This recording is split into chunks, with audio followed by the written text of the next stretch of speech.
Futurama Simpsons Crossover Crisis 2, Issue 2. Morbo reveals that the fictional characters brought out of the library books have taken over the city. But only the most competent ones would be able to do that. I guess they fought as an army on behalf of the other fictional characters, but if those fictional characters were approached, they would still be arrested if they didn't have anyone right there to protect them. Most of them would still be no match for a ray gun or robot army. Dracula's the new mayor, and it's nothing interesting. We see the Planet Express spaceship flying away from flying saucers shooting lasers, and Nibbler doesn't like making fuel for the ship with them watching him. Farnsworth says it'd make no sense for Racing Stripes to make the ship go faster, but since it's the best plan they've got, he tells the guys to do it anyways. And Homer thinks that painting both flames and stripes will make the ship go twice as fast. It's nice to see it look different for once, and that is the best way to improve it. Homer gets offered a beer and thinks that taking off his helmet in space would be fine, and somehow Fry doesn't get worried about that either. And the beer bottle gets thrown past them. Then it hits the engine and conveniently blows up a bunch of spaceships behind them. Huh? Lisa congratulates Homer because he failed to catch the bottle. Then the Planet Express ship gets caught in a tractor beam by the Nimbus ship. Out of nowhere, it turns out Smithers is the new captain, and he says he didn't give Zap permission to stop his go-go dancing. So Smithers, just like a pirate, staged a space mutiny that was kept off screen, making it hard to take seriously. Again, why was he even put in the cannon fodder group in the first place when he's perfectly fine at being an assistant to Mr. Burns rather than actually having no skills? He would have been used as a servant for someone else down on Earth. He wouldn't have made it all the way here. It's not like he was unemployed in the first place. So the reason he wants to do this is that being an intergalactic space pirate was his childhood dream. He wears a patch to correct his lazy eye and look cool. Kip and Zap are being told to dance all day and night. I assume they at least get bathroom breaks. He's not a monster. And Amy says that Kip looks more tuned because of it. It's good that she looks on the bright side. When Smithers is told that Mr. Burns is dating the richest woman on Earth, he gets jealous and decides to try to ruin his happiness by getting the Nimbus to Earth, having an unsympathetic reason for trying to save the Earth instead of just immediately agreeing to it since it's Earth.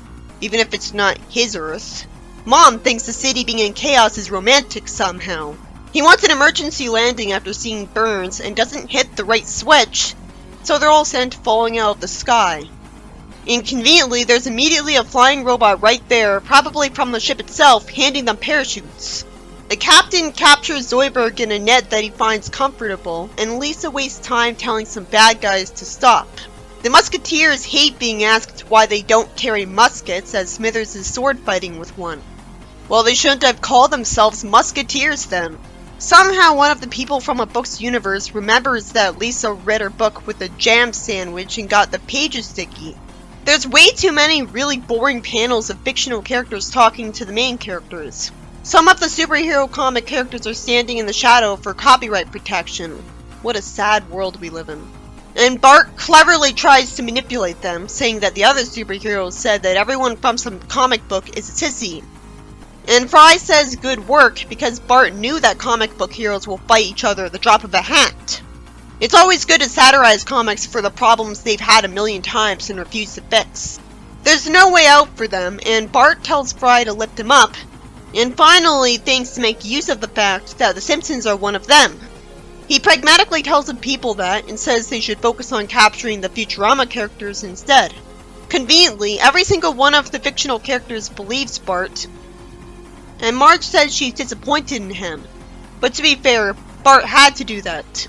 I mean, he looks like a fictional character because he's yellow, but for all they know, the Simpsons are just another group of aliens. Lisa points out that he freed them in the only way possible. For once, she's being pragmatic. I'd expect her to be the first to lecture him.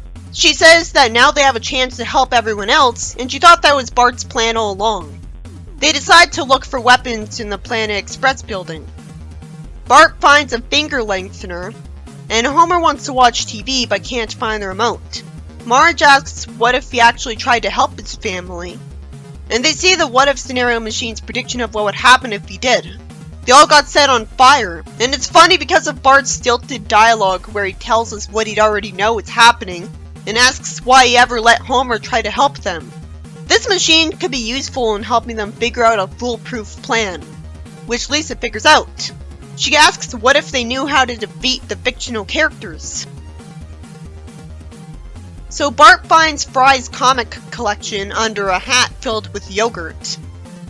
Well, I guess he really hated that hat, so he wanted to spite it. And they find a vortex next to the library.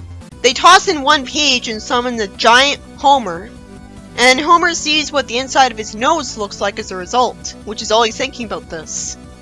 Lisa tells Bart to use the megaphone because somehow this Homer got dumber because of the growth. Bart tells him that if he gets rid of the book guys in the city, he'll give him a beer. But especially considering that he's dumber, how's he supposed to know who exactly to hit? Lisa says pray, and Alien comes out of nowhere saying that there's a $5 praying tax. If he was aware of literally everything at all times, he wouldn't be able to focus on anything, and he'd be miserable. Conveniently, Giant Homer's immune to pain.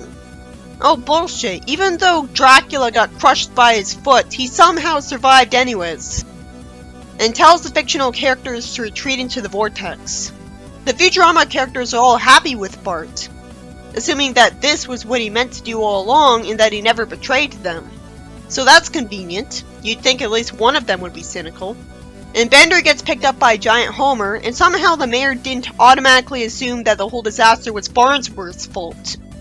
Farnsworth makes it obvious that it is his fault. And he says that if they don't get rid of Giant Homer, he'll pay for everything he breaks. Somehow I'm supposed to believe that you can only ask the what-if machine 3 questions in a year. That's ridiculous. Homer thinks they should just nuke him, and Farnsworth complains that he was saving his atom bomb for July 4th. And you'd think even someone as dumb as Homer would know that if someone nuked him, the damage would spread to far more than just him.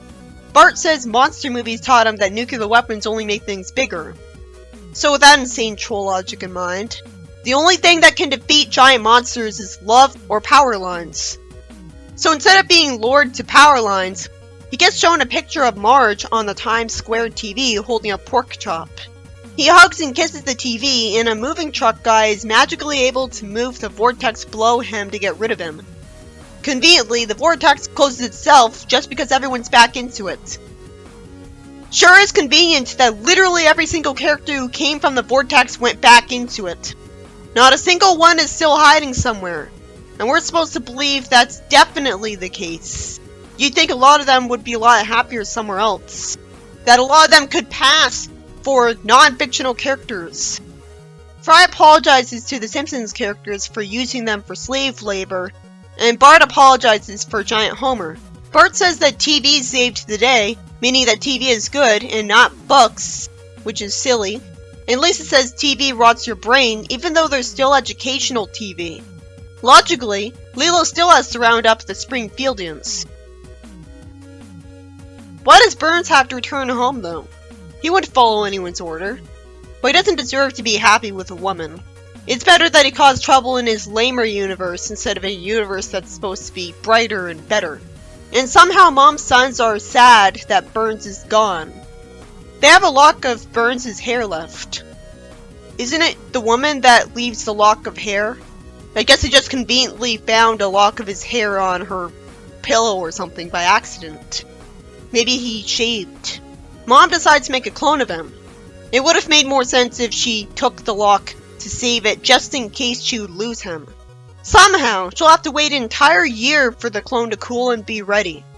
It doesn't make any sense that she couldn't just have the clone a lot sooner. Did Farnsworth have to wait a year for Hubert to cool down? I forget. Couldn't she have the mind of the clone be put into a robot while he's waiting for his organic body to cool down?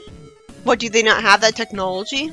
It's so a pleasant surprise that she won't have to die alone. I don't know why I care, because she doesn't deserve to not be single either. She's a monster.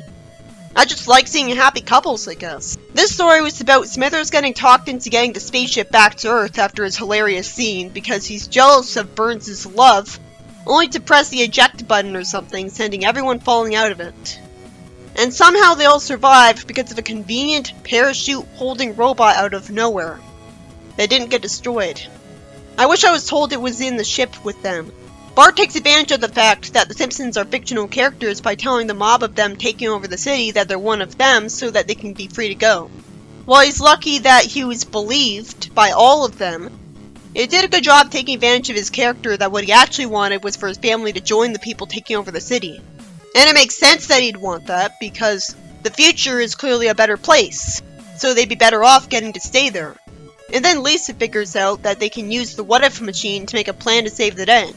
They use a page from Fry's comic to summon Giant Homer to scare them all into deciding to retreat back into the portal. Not a single one of those fictional characters had the magical power to stop him, apparently. Not even anyone from my Harry Potter book. You think Dracula could have bitten him, since he's apparently immune to being killed by being crushed. If he survives that and can still walk, you'd think he wouldn't retreat. Why does Dracula care if the other fictional characters get turned into vampires? Isn't that what he wants? And I forget, why did all of them have to go into the portal? Wouldn't a lot of them not go into it?